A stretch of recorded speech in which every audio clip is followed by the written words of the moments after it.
Cleaning Nation, it is time to have some fun, soak up some wisdom, and get everything you need to grow your cleaning company. Before we do, can I ask you a question? Do you love the show? Is your life absolutely better being a part of Cleaning Nation? If you want us to keep cranking out the good stuff, show us your love on iTunes with a 5-star rating and a positive review. Of course, if you hate the show, don't do that. Just stop listening and, feel free to shoot out 10 or 20 or 30 angry emails to me. If you're getting massive value, spread the love, share the show, tell your friends, share us wherever you like. If you're Instagram, Facebook, Twitter, iTunes, YouTube, subscribe to all those things, tattoo it on your forehead, show the world you're a proud member of Cleaning Nation. Today we are chatting with Marcus Posey from Janitors of America. Mark, man,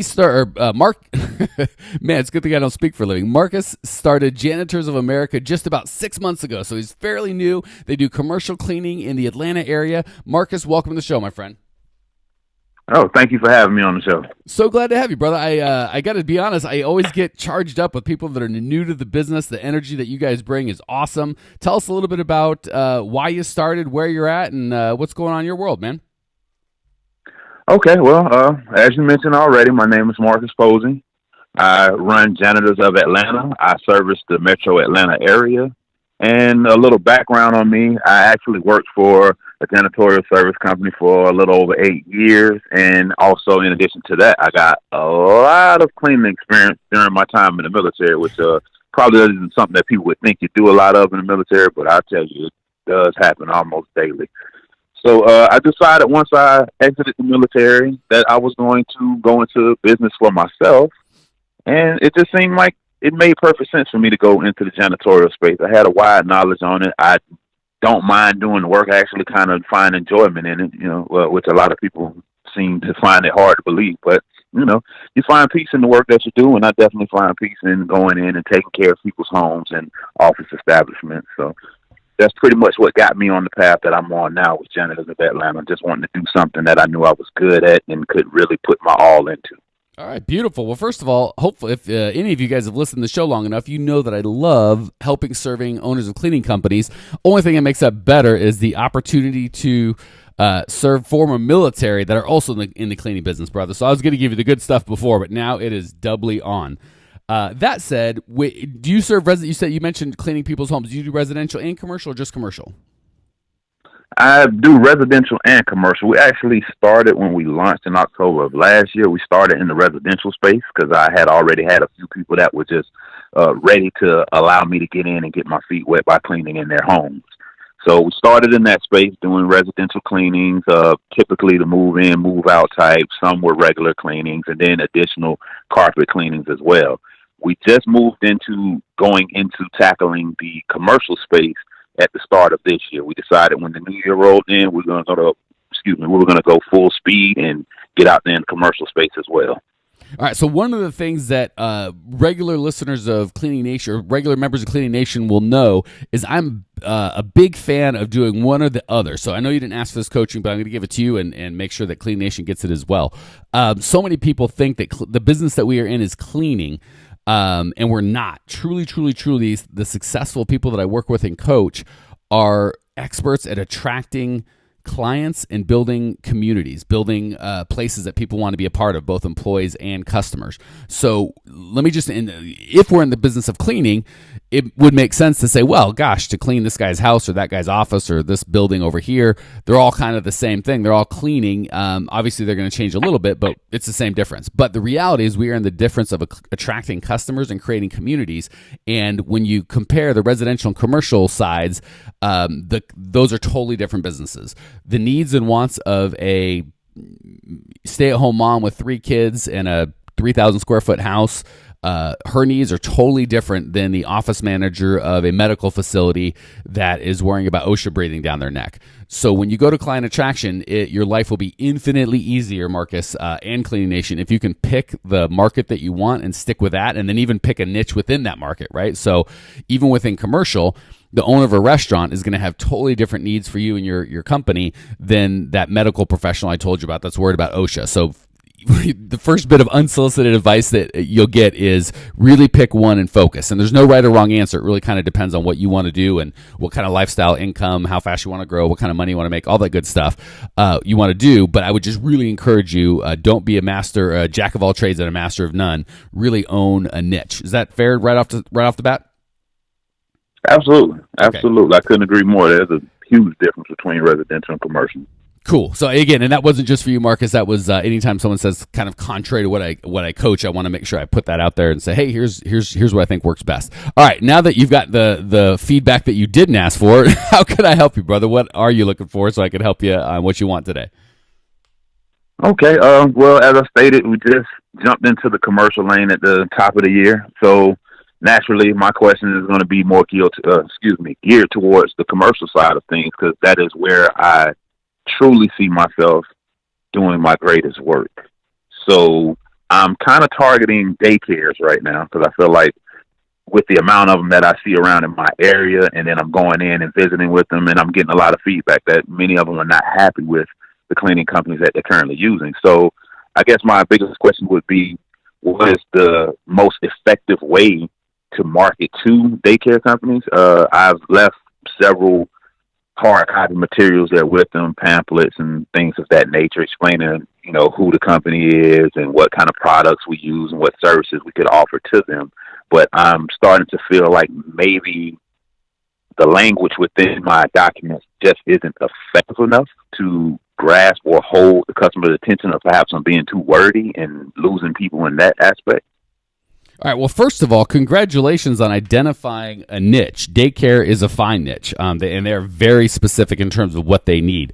Just like we talked about, we could have dropped that example in just fine. And a daycare has a very different need than a restaurant owner, than a stay-at-home mom, than some manager of a warehouse facility. So I'm really glad that you've identified, like, hey, instead of just going commercial, especially in Atlanta, it's such a big city. You're just going to have a hard time making any headway. Just like me, I've owned a car dealership, I've owned a manufacturing facility, and if I went out there and said, hey, I just want to help business owners, it would take me years and years and years and millions of dollars to kind of be known in that space. But when I say, hey, I'm just going to help owners of cleaning companies, since I've had a cleaning company and I really like dealing with you guys and gals, frankly, I can make a big headway in that space really quickly. I've only been focusing on you guys for not even 2 years now, and I feel like most people in the industry know me. So same thing with you. If you just said, I'm going to get out there and clean businesses, certainly in Atlanta, it's such a great place to own a cleaning company, by the way.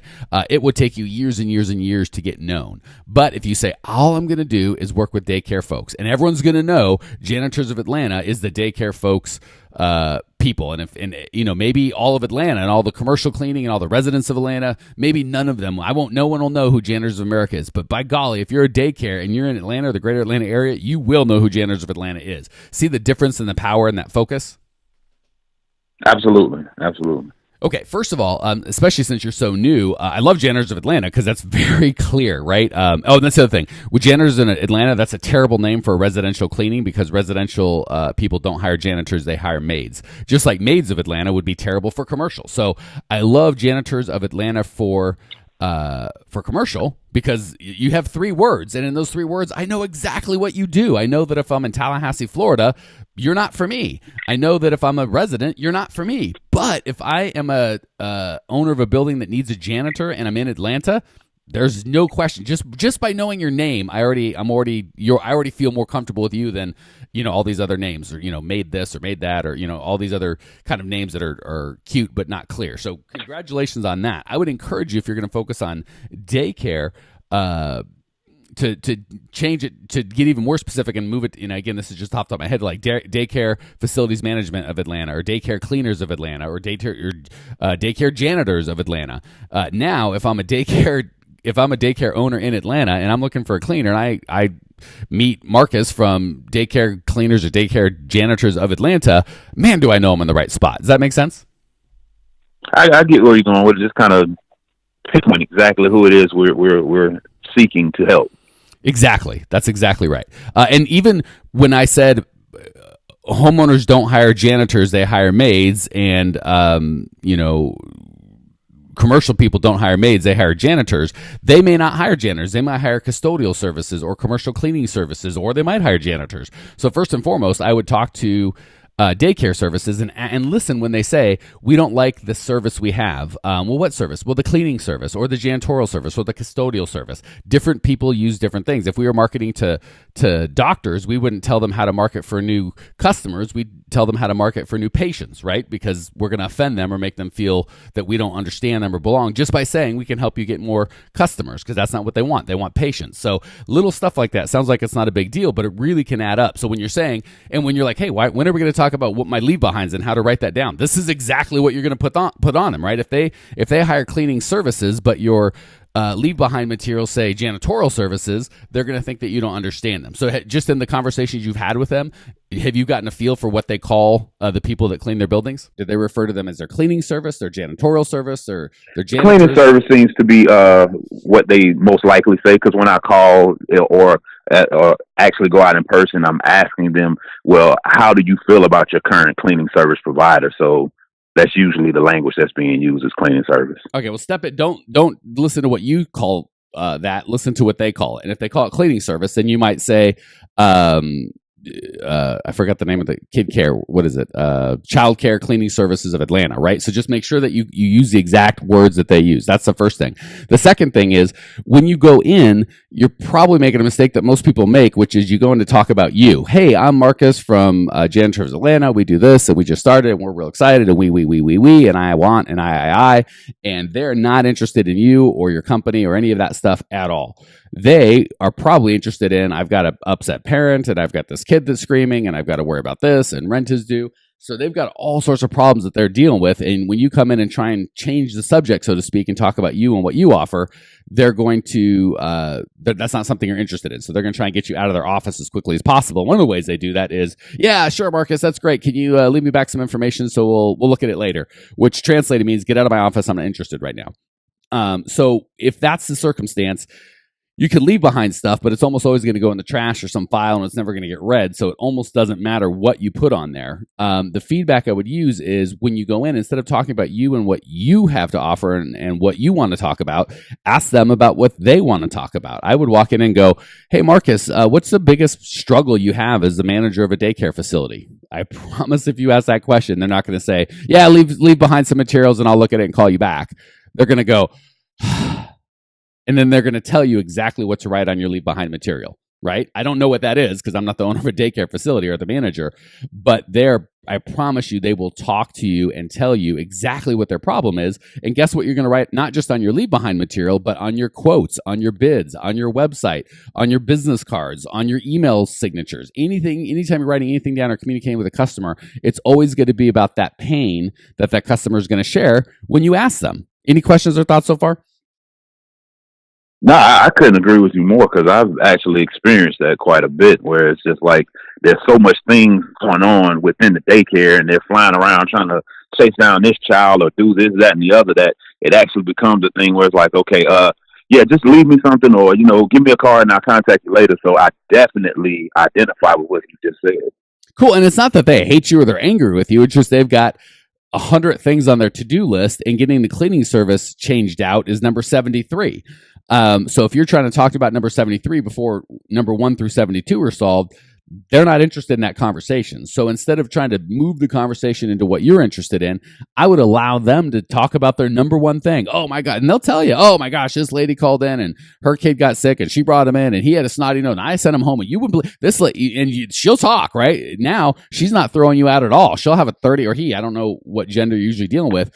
But they'll have a 30-minute conversation about the pain and the problems and the things that they're facing on a day-to-day basis.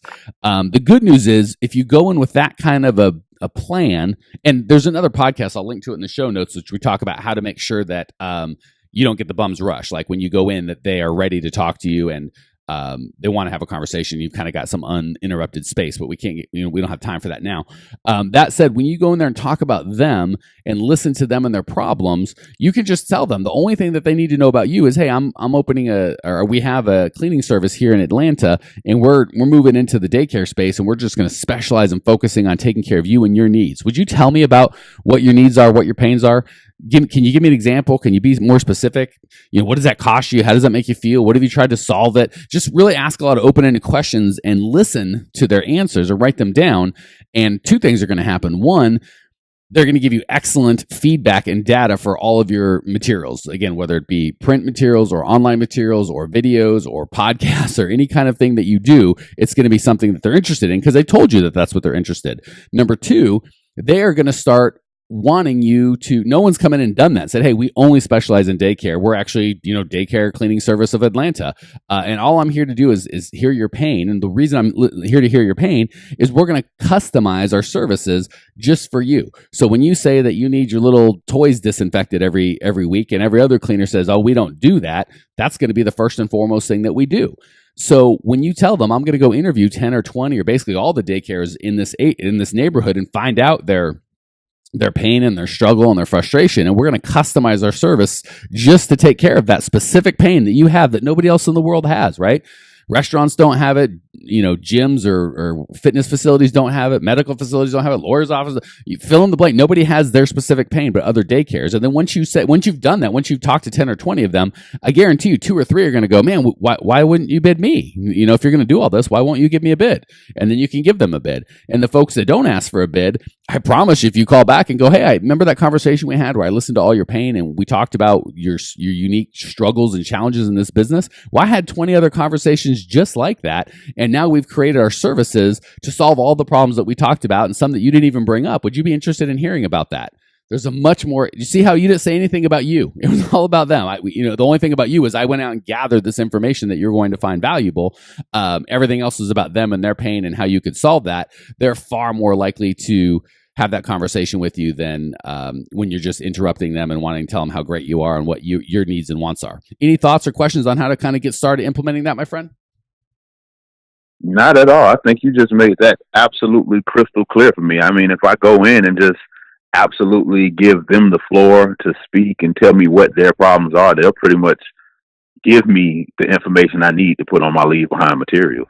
Yeah, and more often than not, you won't need to leave anything behind because they're going to go, it's so funny. We think that we need to talk the best to get people to understand that we can serve them and that we're the best choice for them. Believe it or not, the way to get that done is to listen the best. If you are the salesperson that asks the most questions and listens the best, you are 9 times out of 10 going to be the salesperson that gets that work. Every other salesperson you're probably going to compete against is going to try to talk the best. If you just go in and try and listen the best, you're going to have a head and shoulders advantage over just about everybody else. Yeah, sounds great. I'm going to have to start using this method immediately. I'll give you a little hint. You know how I know that this method works? Because I focus on owners of cleaning companies and I know your pain. And when you go, oh my gosh, I've done that. I've walked into the buildings. They gave me the bum's rush and said, yeah, leave this behind and I'll call you. And they never did call. How do you know that? Well, I know that because I only help owners of cleaning companies, right? Software companies don't sell like that. So they have a whole different set of pains. So just the same way that you're feeling like, wow, this guy gets me. He absolutely knows me. If I was going to spend money on learning on someone to help me grow my business, it'd probably be this guy. It's because I know your pain better than the other people do. You're going to translate that into the people that you work with. You need to know their pain better than your competition knows, and they'll have that same, hopefully, good feeling that you have now. Can you put yourself in both positions and see how that would be really powerful for you to use in your selling? Absolutely. I mean, I just firsthand experienced exactly how understanding the issues will directly correlate with the person that has the issues, more so being that you were able to pinpoint exactly what it is I deal with when I go out here or when I decide to call and try to get advice from these day services. I mean, you pretty much hit 2 or 3 different scenarios that I've already experienced. So it definitely makes it a whole lot clearer to me that if I can just get them to realize that I understand what their problems are, I'll have a better chance at working opportunity to build a working relationship with these guys. So Yeah, and before we hit the lightning round, give you the opportunity to share. Let me make you the news even better. You're feeling the way that you're feeling, and I'm kind of got this. I'm hamstrung in that I'm hosting a podcast, so I have to talk and talk and talk. This isn't a sales circumstance. If it was a sales circumstance, my mouth would be shut, and my good friend Marcus would be doing all the talking. So if I can help you think this kind of with one arm tied behind my back in terms of, hey, Mike, it's your job to talk and give this guy coaching, I promise you, Marcus, could say, I'm just going to be quiet and listen. I'm just going to let him tell me about their kids and their frustration and how their boss is stupid and their vendors are stupid and they're sick of kids and they're all whatever their thing is, you're going to be so much better than I just was, because instead of you doing all the talking, you're going to do all the listening, because obviously you don't have a podcast audience to be concerned about. So I promise you, as good as you feel now, buddy, you're going to be able to do that 10x with the customers that you're talking to. I can't wait to get out there and use these strategies. All right, brother. You'll have to, I don't know if you're in the Facebook group or not, but you'll have to comment either on the YouTube channel or our Facebook channel or our private Facebook group that's free and open to all owners of cleaning companies. Let us know after you go out there and try this that you had a good experience, brother. All right. Before we end, I am going to keep my word and shut my mouth for 2 seconds and let Marcus give us some of his experience. We're going to do the lightning round, 3 quick questions. Marcus is going to give us 3 amazing answers. Question number 1, what's the best piece of advice you've ever received, Marcus? Oh, best piece of advice I've ever received. Like anyone who has dreams, if you are not working towards your own dreams, then you are working to build someone else's. All right. I love it. If you're not working towards your own dreams, you're working towards building someone else's. Well said, Marcus. Question 2, what's the biggest mistake you've ever made in the cleaning business? I know you're new, but I find that we learn a lot more from other people's mistakes than their successes. So give us your biggest mistake so we can all kind of learn from one another. Oh, my biggest mistake was going out and buying a bunch of product, getting cleaning materials and everything that I thought I would need before I needed it. That's a great, I love that. I think that's something that you probably just saved a dozen brand new people that headache that you went through, man. Thank you so much for sharing. That's very insightful. Last question. What's one idea that Cleaning Nation can put into practice right away? It could be a big idea, a small idea, personal, professional, doesn't matter. Just something they can implement right away as soon as this podcast is over. Let's see. I think building a regular schedule for a customer callback. You always want to check up on the guys that you've already serviced to see if they may be in the field for new services or how well they feel about the services you did provide. Gosh, Marcus, for a guy that's been in the business just 6 months, that was really insightful. That is excellent advice. Whether you're just about to start, you've been in 6 months, 6 years, or 60, that is fine advice. Make a regular schedule to touch base with your customer. Just like we talked about in this podcast, you want to know what your prospective customer's pain and frustration is. You darn well want to know what your actual active customer's pain and frustration is so you know that you're on top of it. Marcus, thank you so much for joining us. Thank you for sharing your perspective, your passion, your point of view. I appreciate you. I know that Cleaning Nation appreciates you. Cleaning Nation, show them the love on Facebook. If you want to check out Marcus's show notes page and, of course, get everything you need to grow your cleaning company, growmycleaningcompany.com. Leave your questions, your comments, your rude remarks. We will see you there. Congratulations! You are now 16% smarter. Still can't get enough cleaning goodness? Go to www.growmycleaningcompany.com for more of the good stuff. Ever want to be rich and famous? Owners of cleaning companies, as well as industry experts, can apply to be featured on the show by emailing our producer Natalie at support@growmycleaningcompany.com.